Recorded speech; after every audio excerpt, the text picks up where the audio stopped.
ciência moderna, de forma relevante, só aparece em países de matriz cristã pelo simples fato de que o cristianismo dá a percepção, o pano de fundo filosófico que faz com que a pessoa entenda que pode buscar padrões de inteligência no mundo. Olá, seja bem-vindo e bem-vinda ao canal Trecho Viral. Se inscreva, compartilhe e comenta. A sua opinião é muito importante para nós. Então muita gente opta pelo ateísmo porque no ateísmo você faz o que quiser. Não há ninguém a quem prestar contas nessa visão de mundo. Embora falsa, mas dá a falsa sensação de liberdade, quando na realidade a liberdade genuína está no cristianismo. Faça o que tu queres, pois é tudo dentro da lei, né? Não tem essa... Isso. Então você veja que muitas pessoas são adeptas ao ateísmo não por questões intelectuais, mas por questões morais. E tem uma coisa, pastor, por que as pessoas que não acreditam, as pessoas que acham que é uma balela a Bíblia, porque elas se incomodam tanto com as pessoas que acreditam e seguem a Bíblia? Já que elas não acreditam e acham que tudo aquilo é uma mentira. Por que então esse desconforto? Por que essa perseguição e esse ódio que as pessoas têm e simplesmente não deixam? Não vejo essa perseguição com alguém que acredita ou gosta ou é fã do Senhor dos Anéis, por exemplo. Mas a Bíblia, eu dei esse exemplo porque assim, para essas pessoas é tão fantasia quanto. Por que não tratar os cristãos como, deixa eles lá? Por que essa zombaria ou essa coisa que você já deve ter sentido de uma pessoa que acredita em Deus, ela é intelectualmente menor do que uma pessoa que não acredita, porque parece que ela precisa de alguma coisa para explicar o inexplicável, né? Primeiramente, há um erro histórico aí muito grande em achar que quem crê em Jesus é intelectualmente inferior a quem não crê. Mas existe isso, isso, né? Existe essa falsa percepção. Você acredita em Deus? Tá, então tá bom. Sabe, como se fosse inferior intelectualmente. Mas historicamente isso não se verifica.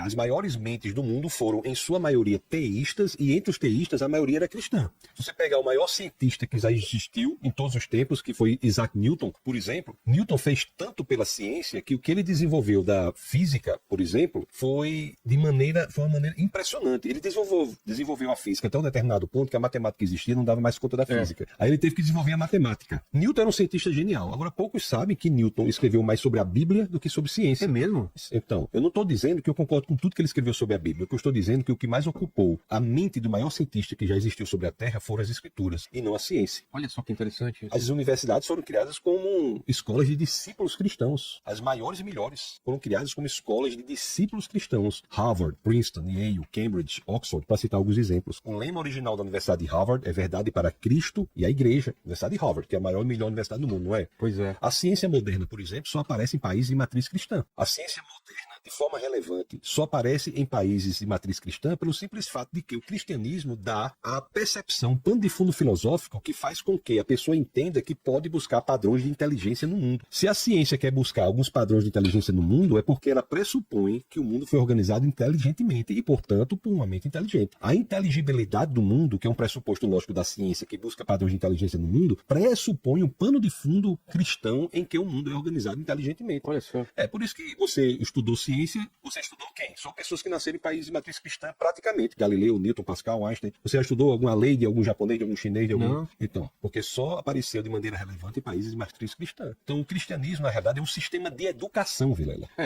Aqui, meu filho estuda em escola católica, eu estudei em escola cristã, né, no colegial, e a gente tá por aí espalhado de escolas cristãs, né? Amigo, eu estive no interior do Nordeste fazendo uma palestra e depois nós fomos jantar com algumas pessoas, e uma das quais era um porteiro de um estabelecimento e frequentava a igreja. E o porteiro, começando a conversar com ele, tinha um conhecimento profundo de hebraico. Olha, porteiro é uma profissão muito nobre, mas estatisticamente nós não encontramos muitos porteiros que são bons hebraístas. Graças ao cristianismo, por exemplo, que você tem esse aprofundamento intelectual em todas as áreas. Muitas pessoas, professor Vilela, aprenderam a ler na Bíblia. É mesmo? Muitas pessoas não sabiam ler e pela exposição à Bíblia aprenderam a ler. Pelo esforço em tentar entender aquele livro, aprenderam a ler.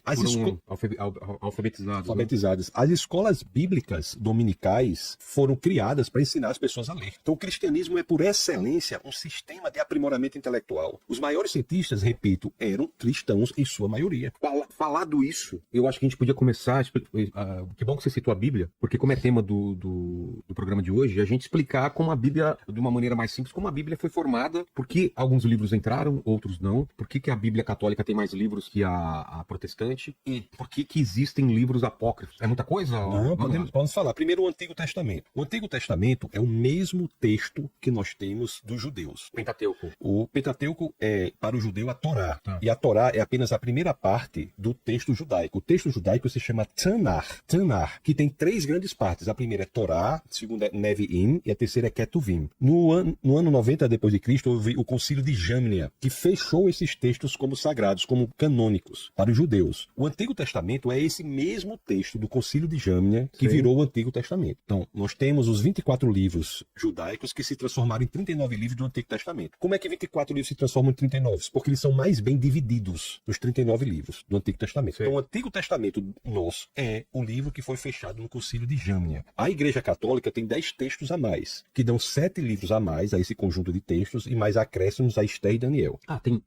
versículos a mais? Tem 7 livros a mais e mais acréscimos ao livro de Esther e Daniel. São isso eu 10 não textos sabia. a mais.